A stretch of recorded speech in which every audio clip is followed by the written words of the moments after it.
పైన కోట లోపల ఇద్దరు అన్నదమ్ములు. ఏంటది? అదే అండి, కాయ ముద్రే కొద్దీ పప్పు రుచి అంత బాగుంటుంది. మన భూమిలో పండే బంగారం వేరుశెనక్కాయ.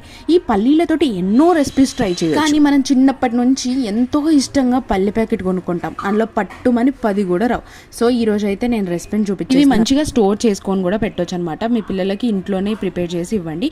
లేదు మేము బయటదే తింటాము అనేసి అంటే ఒక కవర్ తీసుకొని దాంట్లో ఇవి కొన్ని వేసి సీల్ చేసేసి బయట నుంచి తెచ్చి ఇచ్చేసేయండి అనమాట. Better option. ఎందుకంటే మా అమ్మ చిన్నప్పుడు మమ్మల్ని అట్లే చేసింది. చక్రాల ప్యాకెట్ అడిగితే మా ఇంట్లోనే ఉన్న కవర్ని చక్రాలలో వేసి సీల్ చేసి ఇచ్చేస్తాం. సో పల్లి పకోడీ ఎలా చేసుకోవాలి అని అంటే ఫస్ట్ పల్లీలను తీసుకొని 2 టేబుల్ స్పూన్ శనగపిండి, 1 టేబుల్ స్పూన్ బియ్యం పిండి, నేను ఇంకా కొంచెం క్రిస్పీగా ఉండడానికి ఒక 1/2 టేబుల్ స్పూన్ కార్న్ఫ్లోర్ యాడ్ చేశాను.